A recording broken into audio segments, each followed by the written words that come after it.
A journalist with nearly 30 years of reporting experience for various publications, including the magazines Sunday and India Today and the daily Hindustan Times. She was appointed India's first gender editor for Mint and continues to write a fortnightly column on gender and social issues for the Hindustan Times. Bhandare has a master's in journalism from Stanford University and was the Catherine Howard Miller Leader in Residence at Scripps College, California in 2015. Please join me in welcoming our speakers. Can you hear? Okay. A very good morning and a very happy Republic Day to all of you. I'm happy to report that today's topic is, of course, visible work, invisible women, and my panelists this morning are anything but invisible. Kota Neelima and Namita Waikar are vocal and passionate advocates of their work, primarily as storytellers and chroniclers of tales we don't often hear because they are the tales of women. Neelima is a researcher, novelist, and journalist who has written 4 novels, including her latest, a non-fiction book. It's here. Neelima, can I hold it up? The Widows of Vidarbha, Making of Shadows.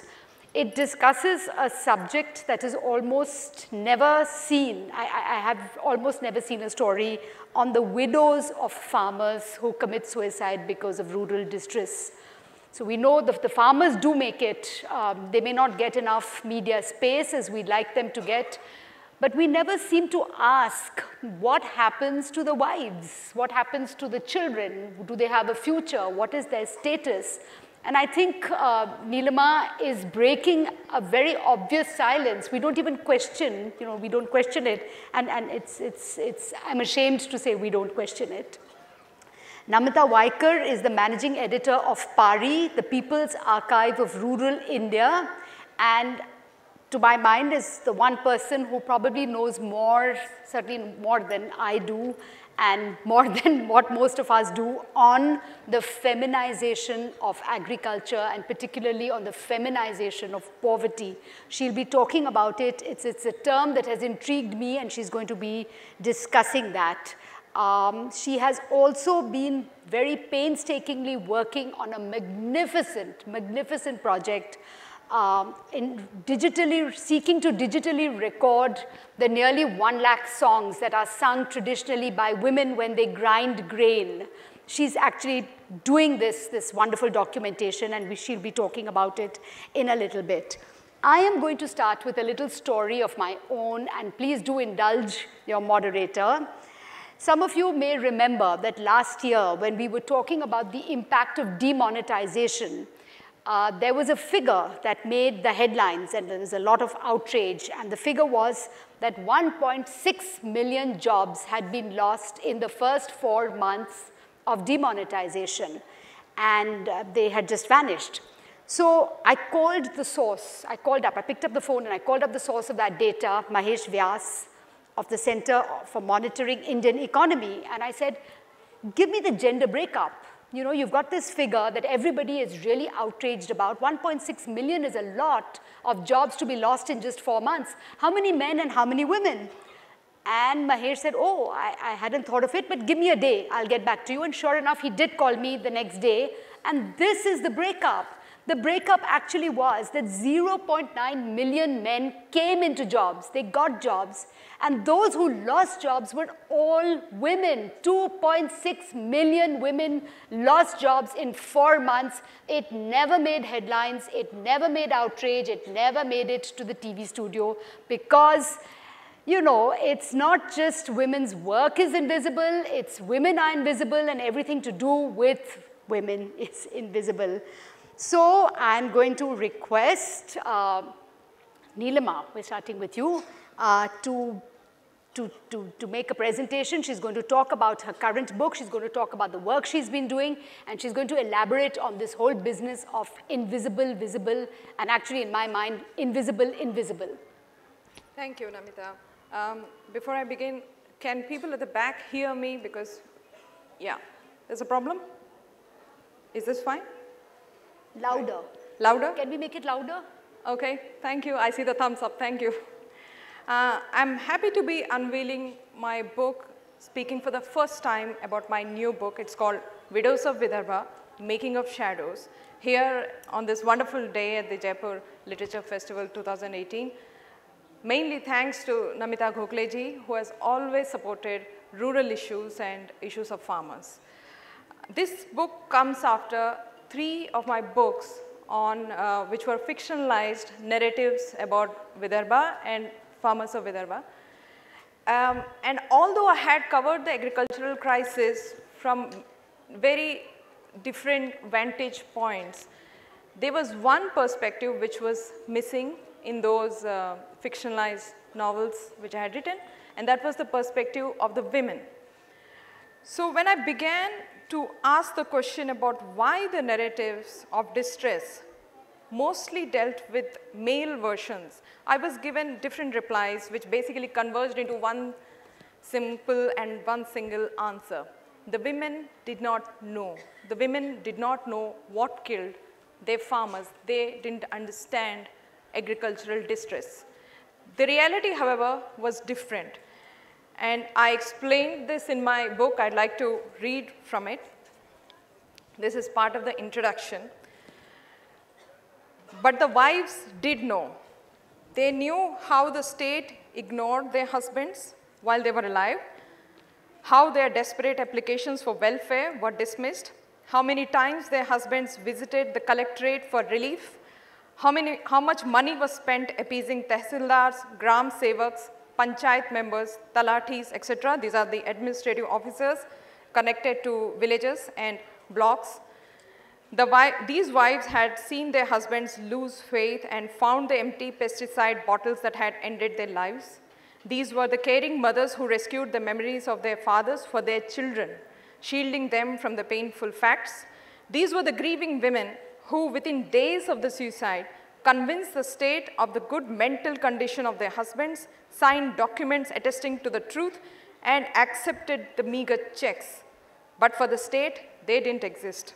After all, what did the widows of farmers know about agriculture, crop management, bank loans, private debts, land documents, health bills, power connections, panchayat politics, children's education? The short answer was they knew everything. That's from the... Wonderful. Thank you. That's from the introduction to my book. The book uncovers a struggle for survival that dictates the behavior, language, and attitude of every woman, and this struggle is lived alongside the normal, the routine, the daily life of the rest of the society.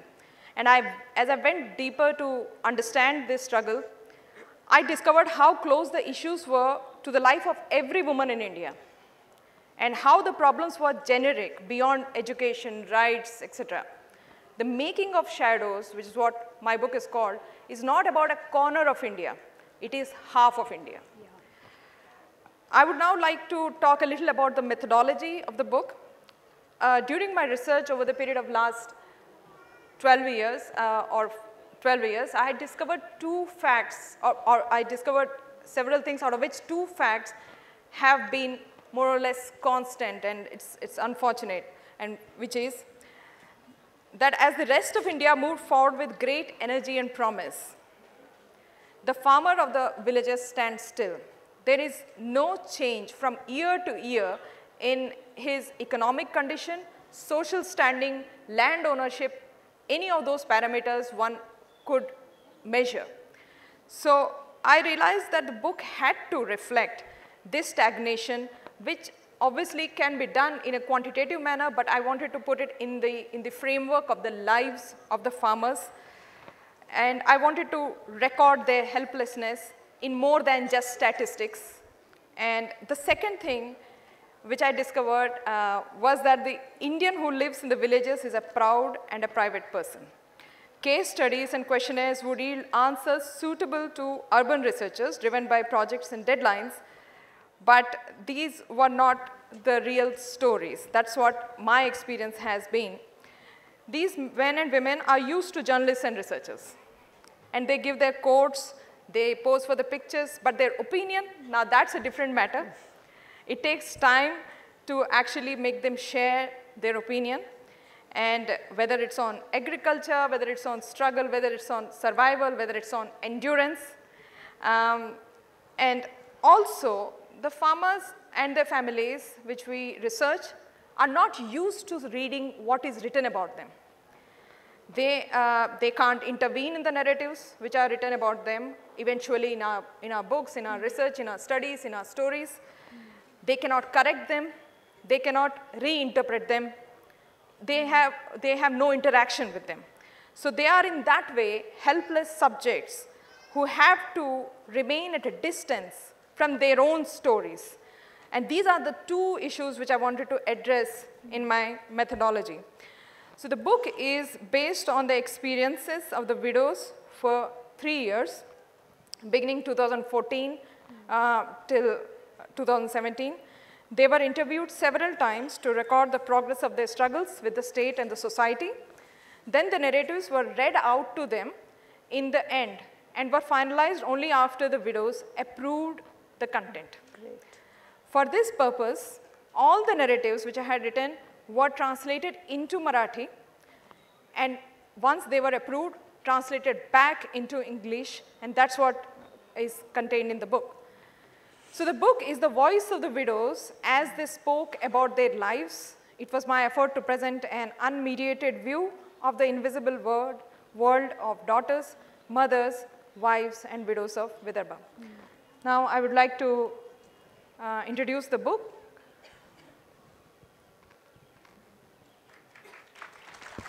Thank you.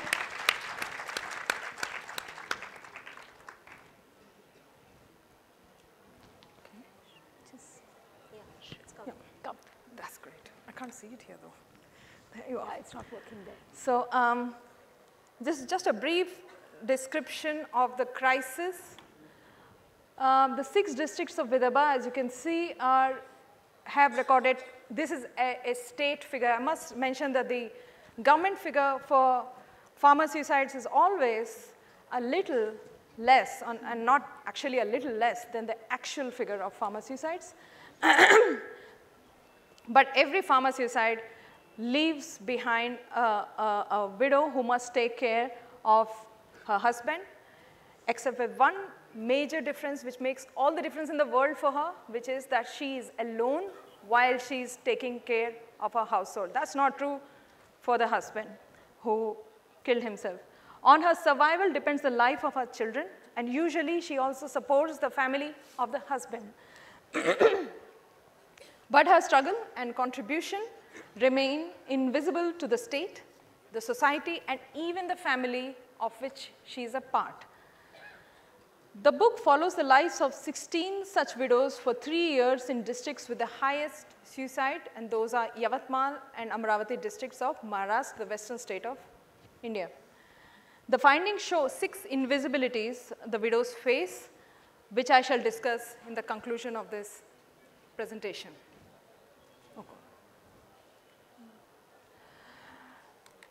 This slide,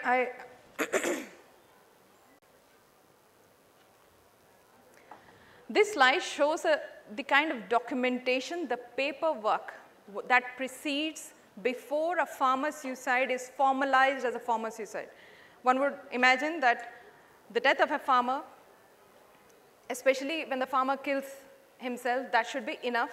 But no, it has to be proven to the state that the farmer had actually killed himself because of agricultural distress. This gives a glimpse. It's not the entire list of the documents. I couldn't obviously put them on a slide, but just a general idea about the documentation the family of the farmer has to go through before the farmer suicide is found eligible. By that word, I mean eligible for state compensation. The state offers compensation to the widow only in case the state is convinced the death is due to agricultural distress. So picture number 1, you will see a list, and in that the column number 7 will show what is an eligible and ineligible farmer suicides. And this particular page itself shows that almost for every eligible suicide, there is at least one ineligible suicide declared by the state. Picture number 3 on the right is a glimpse of part of the form, the questionnaire which the widow has to answer usually within days or weeks of the death of her husband, and this contains about 43 extensive questions which she has to answer to the state officials whom she's probably meeting for the first time in her life. She has never interacted with the state, where to prove that her husband had died due to crop failure, due to debt, and his mental condition was fine, and that he was not depressed, or he basically to convince the state that he died due to agricultural distress. And once the state is convinced, it writes a word called patra, which in Hindi means eligible. You can see that in picture number 4, which on the right top side corner, which says patra, that word means the farmer's suicide is eligible for compensation. On the, yeah, I just want to speak about picture number 2. Now, as I mentioned that not all suicides are accepted by the state as eligible, but that doesn't make a difference to the families of the farmers. For the families of the farmers, the loss is a loss, and it is due to agricultural distress. They all know it in their hearts, and that is the truth. So how do they remember the farmers? It doesn't matter whether the state writes what it writes on its documents. They mark the places where the farmers had killed themselves in this way. You can see this, the cloth tied at the roof of a farmer's house. That room is kept shut. Nobody enters it. It's a marker of loss for the widow, but it is a marker of something deeper in the case of the children, who remember this as not merely the failure of obviously the society and the community to support the farmer, but also as a failure of the state. So in that sense, it doesn't really matter whether the state finds the farmer suicide eligible for compensation or not. Okay. So now I'd like to introduce some of the exceptional women I have ever met in my life and in my research over the last 12 to 15 years in Vidarbha. The first slide is, these are the quotes of the women themselves, not their extensive quotes, but some of them. I begin with this slide because this is exactly where they find themselves when the farmer kills himself. The dependence of the widow on the farmer is obviously structured through patriarchy, through society, and through her own conditioning of the mind.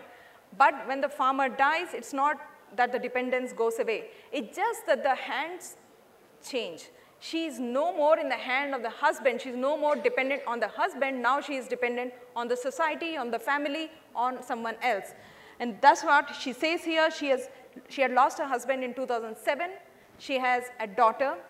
And she says, I'm now dependent on someone or the other. People help me financially sometimes, but no one has that kind of money in these parts to help me all the time. I understand the compulsions of other people. Behind this is a very deep story, obviously, which she doesn't want to share beyond these lines, but one can understand what kind of response she might have got when she asked for help and how she might have felt asking for help repeatedly. Next. Oh. Here is another interesting slide.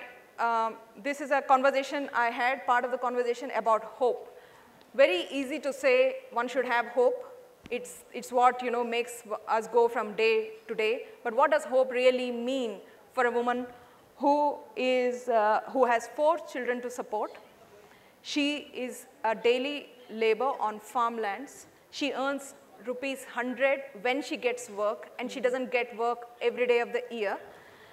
And this is what she has to say. Although I want my children to study so that they have a better future, I do not have the money to support them. My children study under the single light bulb, the bill for which is ₹300 for 2 months. The bus for the school costs ₹200 per month. That's how they make their children study, by putting ₹1 together with another every day. This is another conversation. This was a conversation, this particular conversation was in one evening when she returned home after a day spent in 2 shifts working as farm labor. And her children were sitting there, she was sitting there with us, and she talked about, we were generally talking about what the children, how the children are studying, what they are doing, and what they want to do.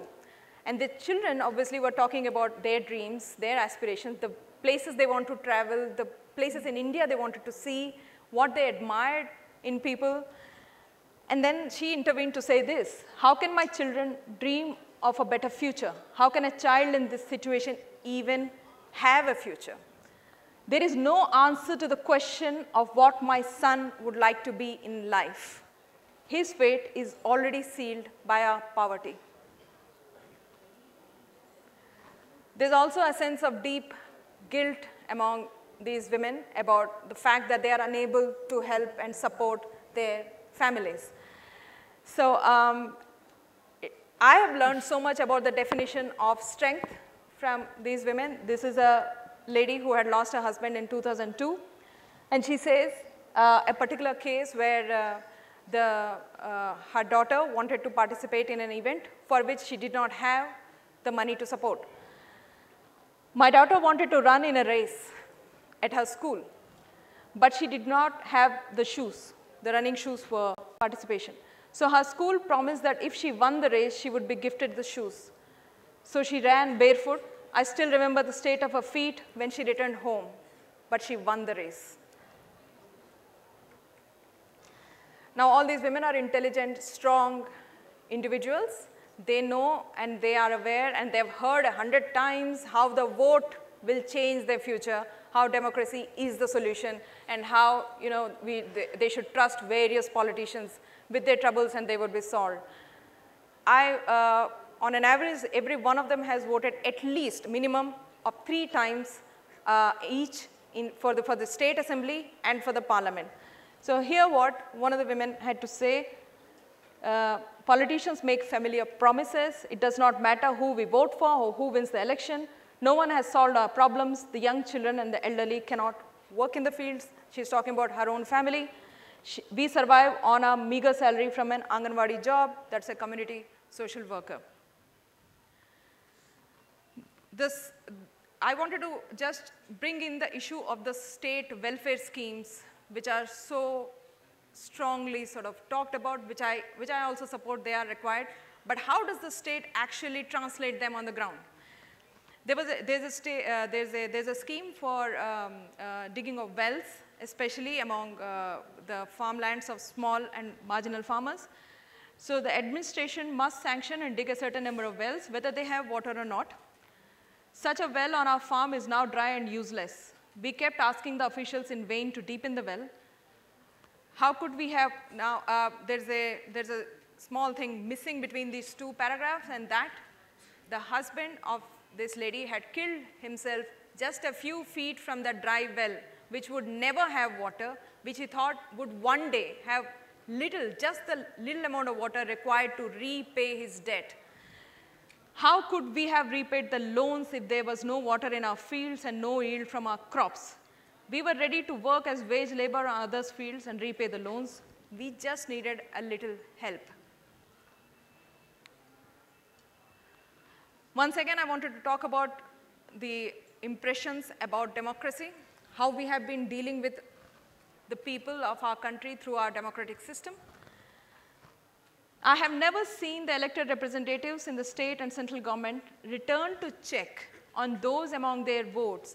And I mean return from Delhi, return from Mumbai, where Maharashtra is situated, the capital of Maharashtra, who struggle to even survive.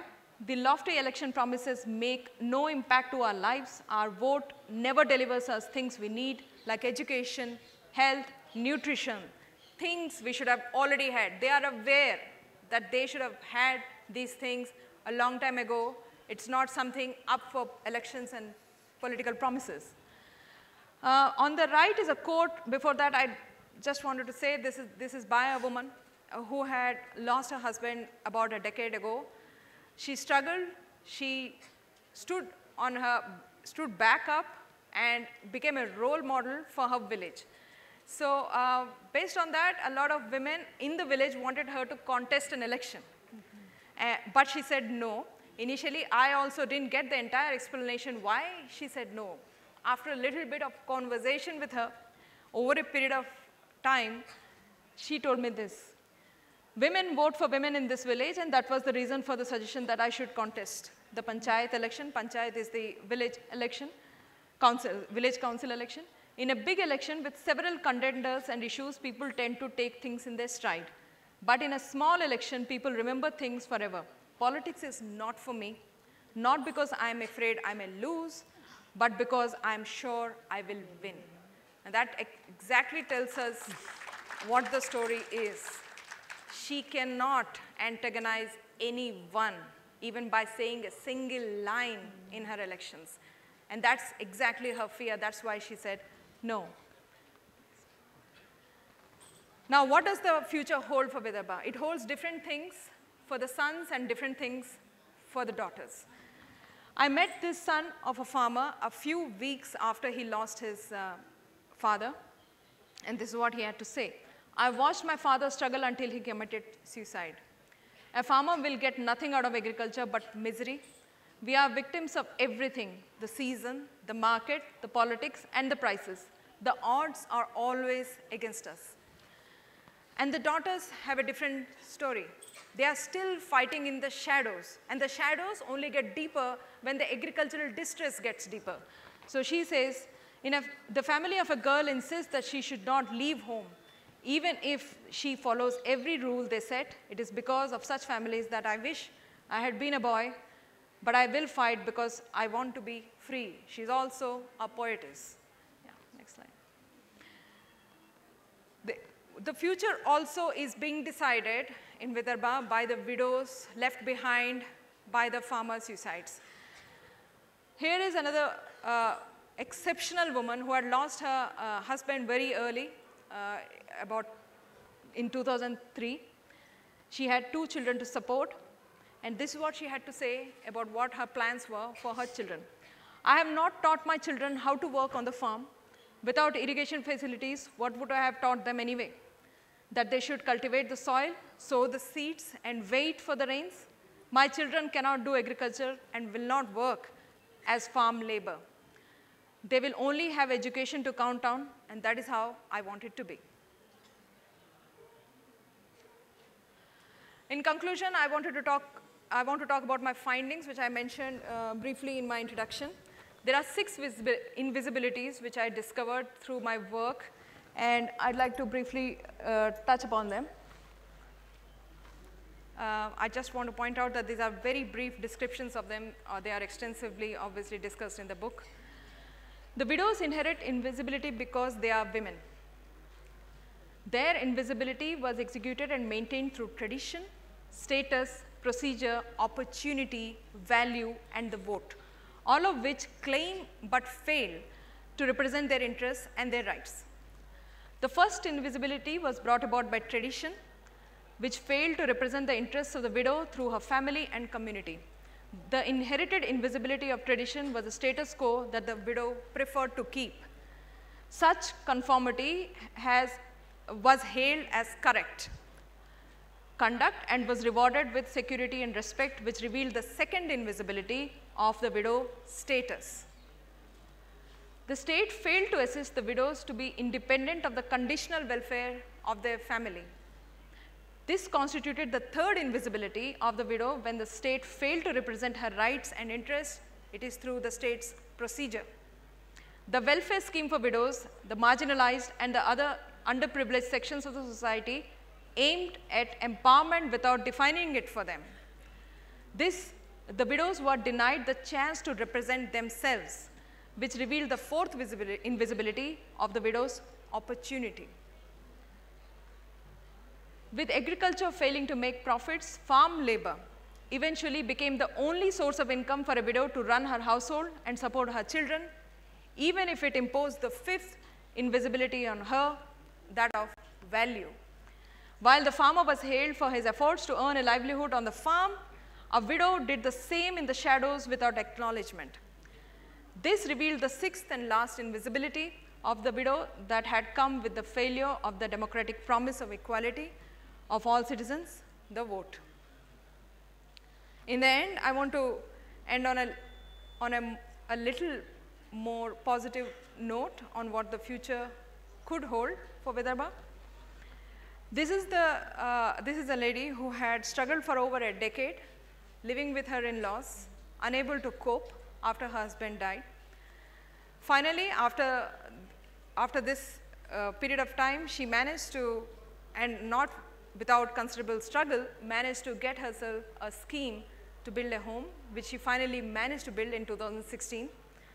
And reflecting back on her time and her survival, she says, "It was difficult to survive with 2 young children, and there were times when I too wanted to die.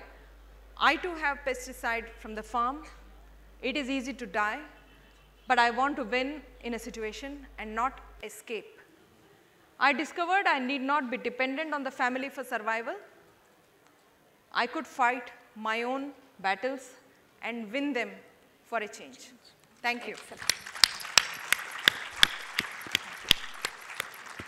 That was, I'm sure everybody agrees, incredibly moving. And very often we are asked, what can we do? What can we who live in cities do? We don't live in rural areas. And I think the first thing we can do is listen and be aware. Thank you, Neelima, for that awareness, for creating that awareness.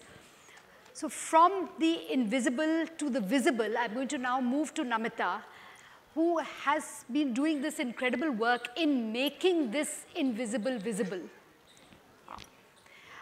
I think just a quick, just because given the time, please go ahead with your presentation and then we will open it to audience questions. Yeah. Okay. Start. Yeah. Good morning, everyone. Can you hear me? Yeah, so I'm going to talk about the stories of women that you can always read on the People's Archive of Rural India. The URL is shown up there on the screen. Today's session, Visible Work, Invisible Women,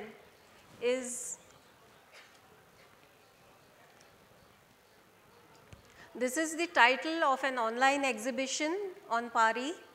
It talks about the work of women across over 10 states in India, and the study was done since the late 1990s to the early 2000s, from early 1990s to early 2000s. This is a photo album and a talking album by P. Sainath.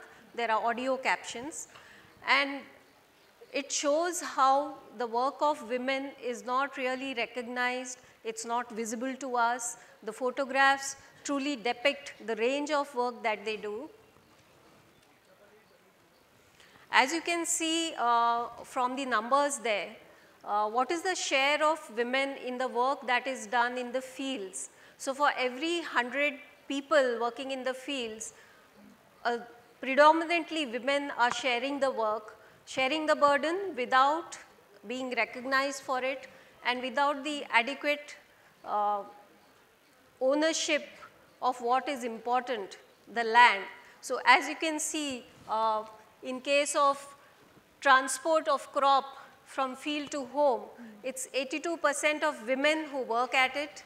In case of food processing, it's almost 100%. So this actually shows how the visibility of women is not really seen on paper or in their lives. Now look at this photograph. Who's working and who's watching? The photograph says it all. You can see there was a study done in 2014 which showed that 80% of rural women depend on agriculture for their livelihood, whereas what's the percentage of them owning land? It's only less than 11%. So that shows, you know, the imbalance between the work done and the actual credit to the women. Now this is a photograph of a woman from the Darbhanga district of North Bihar, Senu Devi. It's a very beautiful and serene photograph. PARI is a very visually driven site, so you have a lot of photographs and videos on the site. And this woman She is standing there in the middle of water. She actually wades through knee-deep water to reach her farm because the land is waterlogged due to monsoon and flooding. And this is the condition of a lot of women. Her husband has migrated to the city because he works as an auto rickshaw driver either in Delhi or Punjab, whereas she is fending the farm single-handedly. Next, I want to talk about this magnificent, as Namita rightly said, it's the flagship project of the People's Archive. It's called the Grindmill Songs Project. There's a collection of over 1 lakh songs, that's over 100,000 songs, which have been recorded. Not all of them digitally recorded, but the transcripts have been recorded and the translations are still in process. What we are doing now is visiting these villages again, because this project started in the late 1980s, and we are visiting the women, taking their photographs, speaking to them, writing down their stories and new videos in which they sing. We'll see a clip of that video at the end of this presentation. So the founders, Guy Poitras, a man from France, and Hema Rairkar from Pune, both of them social scientists, they started this project to get the views of women and try to empower them. But the women said, we can't really talk about it, but you can listen to us in our songs. And that's how they started this project, and they started noting down all these songs. So as you can see, the subjects of these songs, it's really varied. There's women, there's farming, there's mother and daughter and son, and of course, political and social issues. What is a grind mill? We are so removed from the rural work that women used to do. It's a mechanical device of 2 circular stones which are moved in the anti-clockwise fashion, and grain used to be ground into flour. Now, why did the women do this? Every morning they would have to do it because they have to feed their families. It's hard work which is done either in the veranda or the corner of a kitchen in their house, and 1 or 2 women would sit and do this. Now, the grind mill itself is like a silent listener. They treat it like a god to them, but it's a silent listener who will not answer back to any impertinent thoughts or feelings which they share, and they would share all their thoughts. Like Neelima pointed out, it's difficult to get opinion of these women from the villages, but they would very openly speak in these songs. They are couplets. In Marathi, it's called Zatyavarchi Ovi. Ovi is, it means stringing together. So the words are strung together. The women are very creative. We need to realize that these women are illiterate. They cannot read or write. These songs have been handed down over generations, and they remember from memory. And as they sing, sometimes they improvise. So when we meet them again, we find newer songs or older songs which have been changed by them. Now here is a woman, her name is Saru Kadu. She is one of the largest contributors of these songs to the database. She contributed 5,000 OV. She lives in Daun Taluka, and 70-year-old woman who is still working as an agricultural laborer because her son and daughter-in-law are living in a pakka house, whereas she lives in a dilapidated hut. And one of the songs which she sang, it so reflects her own life. She's talking about this, as you can see on the poster. She's telling her son, don't call your mother stupid, because when you were born, she bled a lot. It took a lot of time to cut the umbilical cord. And when that was a time when your wife was not there. Now the songs are not only about their hardships, it's their zone of expression, but it's also very poetic and creative and entertaining. For example, Fulabai Bhong from the village Nimgaon Ketki in Indapur Taluka of Pune district. She sings about Meghraja, the rain king, saying that he embellishes the sky with a black mare, and when the earth sees the black mare, she goes wild with joy. So there's so much of poetry and entertainment in these songs as well. And today, appropriately, it's the Republic Day. Leelabai Shinde is a Dalit woman who sings songs of Bhimrao Ambedkar, Baba Sahib Ambedkar, and what she says is, who says Ambedkar is dead? We remember him. He went from village to village saying, put every child in school. Now we will play some songs here. The first singer is Kusum Sonawane. She sings about the life of women. She says, which fool gave birth to a woman? Because she's slogging, she's working on rent in somebody else's house. There are similar other songs about Ambedkar, and as we'll see, there is also a summer song. There are also, the video clip will also show you how the women are actually grinding grain to flour. And it's a very short clip, just about 2 minutes. So let's have a look at this video.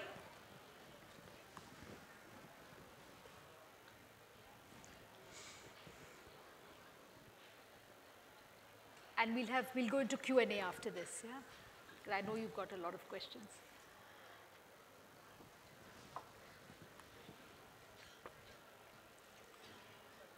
Should we, okay. Aig astu rijalma kuni ghatila yedyani gahat kuni ghatila yedyani asina para kyacha gari dehrabto bhadyani namaza dehrabto bhadyani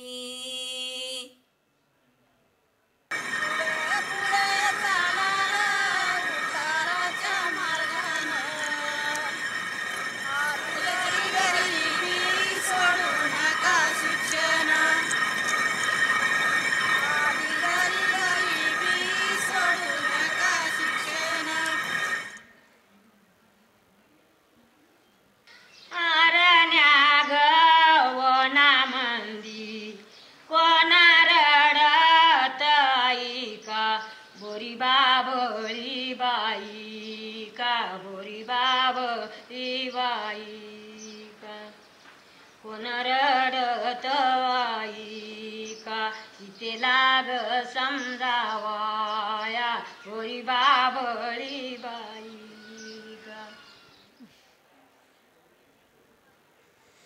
उन्हाना गळ्याचं ऊन उन्हाना गळ्याचं ऊन ऊन करीन ग माझं काही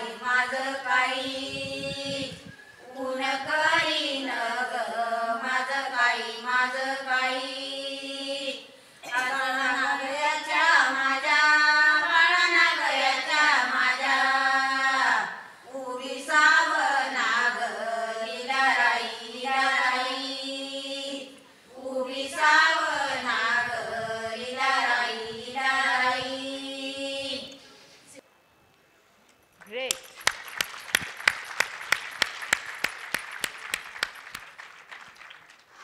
I don't want to eat into your time because this has to be your time to ask questions, and I'm sure there are lots. If you will allow me just one question, right, which I'm going to pose to both my panelists, you know, whose knowledge is deep, as you have seen, and not superficial. And to both of you, and I'm sure you'll have different responses, you know, we have a very vibrant feminist movement right now, 1 million mutinies, you know, from Me Too to everything else. Why are we failing to tell these stories? As women, as feminist women, we've not told these stories. Should I go first? Yeah. I think there may be a requirement right now, this is my understanding, for a separate kind of feminism when it comes to rural India. Perhaps we are talking about something like rural feminism. What does that really mean? I think the disparities of India between rural and urban regions are so different that any one concept which is applicable to the urban areas may not necessarily work in the rural areas. And that is especially true in my understanding about women. And that's one of the reasons why these issues may or may not find resonance in urban areas simply because of the disparities. It's got nothing to do with feminism not being large enough or encompassing enough to include these aspects. It's just that this country is really diverse, not just in its population, but also in its problems. So I think there is a need for rural feminism which focuses on the problems and the solutions specifically designed for rural women under rural circumstances, keeping in mind where they are headed. It's not the same place where urban India is headed. Yeah. After all, that's where the whole disparity comes from. The future of both these Indias is so different that I don't think the same scale, the same measure applies to rural women. Absolutely, the same measures cannot apply. Yeah. But really, what do we do to bridge the gap? I think one of the key things is education and the destruction of patriarchy. I think that is, can you hear? We have to destroy patriarchy. I mean, not reduce, we have to destroy it. Because that is what is keeping these women. You heard those women singing. She says, which fool gave birth to a woman? I would rather not be born a woman. I would rather be a tulsi plant whom people respect more than a woman. Yep. Now, they have the voice to say these things, but the obstacle is the patriarchy, and which seeps into every aspect of our life. So, there is a story on Pari which I have written about a Dalit Sarpanch, and she cannot read or write, she can only sign her name. She became a Sarpanch because of the Panchayati Raj, one of the rules which gives them a turn to be a woman to be a Sarpanch. But her deputy Sarpanch is the one who rules everything because he is a man and he is a well-off landowner. But in spite of these difficulties in her life, what she managed to do was, because she was a Dalit, they had to let her enter the temple.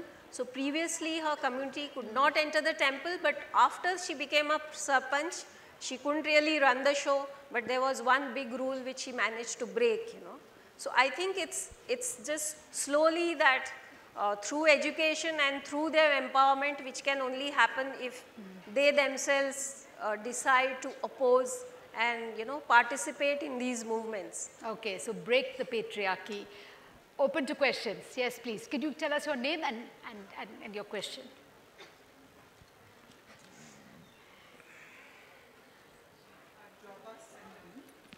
We can't hear. Can you hear? And who is the question addressed to? Or both, or one? Okay. I think it's working now. Yeah. I'm Joba Sen Menon, and I have this question that not just in the rural India, which we are seeing the stats today, but the global stats reveal exactly the same thing, that 90% of the work is done by women, and they get perhaps not even 10% of the returns in any form, not just in value as in monetary returns. Sure. And this discussion has continued for years, and I understand when you say that it is a slow process. Yep. But since you have done so much of extensive research, could you at least tell us whether it is in the rural context or in the urban context? Where are we headed? Have we made even a marginal shift in this area after years and years of work? What does the statistics say? Sure. Which is not anecdotal. If I could just preface that, all women work. Whether we are paid or not paid, whether that work is recognized or not recognized, we work. And that is exactly, you know, what, yeah. Namita, would you like to just expand on women's work? Yeah, I think it's, I actually do have data on that, but I'll let Neelima and Namita. I think the significant aspect here is that a lot of the work is not recognized. Like as you said, you know, women work even in urban areas or rural areas, they work a lot, but that work is not really credited. For example, a homemaker, my own mother, or several women who are what we call housewives, if you ask them what do you do, they say, no, I don't do anything, I'm a housewife. We should stop saying such things. We have to say we work from home, because patriarchy to be destroyed is not only what men practice, but even something which has been imbibed by women over years. So we need to get rid of that first. Should we allow Neelima to also just come in? I agree with Namita entirely. I have one point to add. Apart from patriarchy, it's not just social, it's also the state. The state works on a patriarchal line. You know, it will not see, to the state the woman is not visible. So what she does will never be visible to the state unless there is that patriarchal structure is broken. I will come. Yeah, so. We can continue this. I just want to to involve more people. We can continue this discussion because, we just have about 10 minutes left. So I just want to include as many questions as possible. Yes, the young woman here. No, just right here. She's right in front. Maybe we should just hold the mics. Can we get, I need to come this side. Can we get one mic here? No, yeah. Go ahead. We'll come back to you. Just let's get the mics out so that we don't waste time sending the mics. I'm Savina. Thank you very much to the panelists for very interesting presentations. In this book, this session was introduced by saying that female participation in the workforce is increasing worldwide. But in India, it's not the case. It's actually reducing steadily. So I wanted to ask the panelists, what are the reasons and what are the consequences? I have a one-word answer because I've been working on this for several months, and it is family. That's the short answer, and it is by which I mean it is family that imposes roles to men and women, appropriate roles. It is family that gives women permission to work or not to work or to be employed. Since we said everybody works, to be employed or not employed, she must get the permission of her husband, her brother, sometimes even the whole village community in order to. And of course, as we just were discussing, unpaid care work. It is the family that imposes that role on women. So very often, because women are already working so hard at home, when household incomes go up, they say, forget it, I don't need to go out for a job. If my family doesn't depend on that salary to survive, I'd rather stay home and do the work I have to do anyway. Do you agree? Yeah, I agree. And there's also what I want to just reiterate an answer which I was giving to her, that the recognition of the work is sometimes a state's responsibility. So for instance, the farmer in India is always a male farmer. I mean, you don't even have to say male. It is farmer means a man. Assumed. So similarly, there is that's what I was saying, that the state approaches women's work from a patriarchal point of view. So there's already a pre-decided notion about that work being done by men. So when that work is done by women, it is not registered, it's not represented as work done by women. We see that in the case of farmer widows, for instance, because they don't have land in their name. So the state doesn't register them as, farmers or their work as farming. Okay, we'll take another question here, and then I want a mic to the man there. We must have gender balance. Thank you for... send the mics back. Please grab mics. And we are available after this. We are available. Yes. You can ask us anything. I know. Thank you for a very interesting discussion and very informative discussion. Just two things. When I was here last year, I read about reports of something like 5,000 farmers suiciding in 1 month in Gujarat. When I asked an acquaintance of mine who's an educated lawyer, woman in India, the answer was it's because they went into debt borrowing money for weddings. Just wanted to get your comment on that. It seems rather superficial. And the other comment is, even in Australia, we are facing the same problem. as you, although not so severe. So yeah, I think it's global, but much more severe here. Thank you very much. Thank you for sharing. Someone at the back? Yeah, let's go. Hi, good morning. Good morning. We can hear. My question is to Ms. Neelima. In the end, you marked a statement of a woman stating that they do have pesticides and can commit suicide. Yeah. Thus proposing their strength and proving that they are, were, and never will be invisible.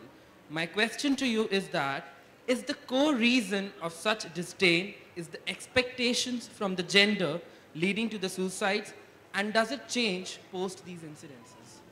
Great question, thank you. I think I agree with you. There is a responsibility which is Oh, I understand. I understand that. That's what I meant by burden. There is a burden which is gender-based, clearly. And I don't want to take away the tragedy from the farmers who are committing suicide. I'm not at all talking about that. I talked about that in 3 earlier books about the circumstances in which farmers commit suicide. I'm talking about the way the burden shifts to women. And when it shifts, it gets gendered in that sense. When it becomes the burden of the woman, it somehow increases tremendously simply because the woman is far more helpless, far more invisible than the man was.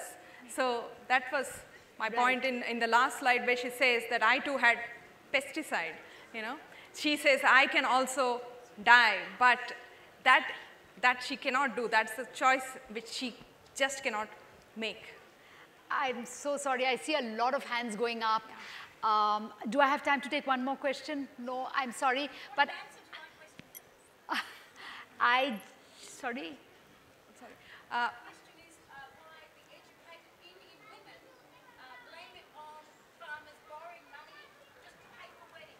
I No, think I no can, one I blames can this, answer but that. yeah.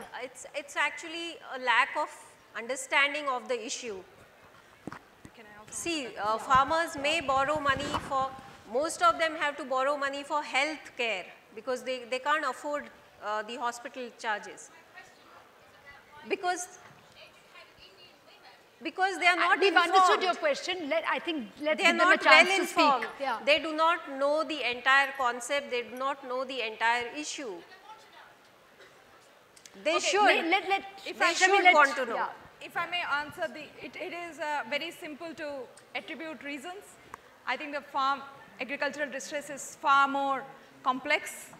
And I agree with you, debt is not the single most important reason. There are several reasons for this. And especially a woman's life is never simple.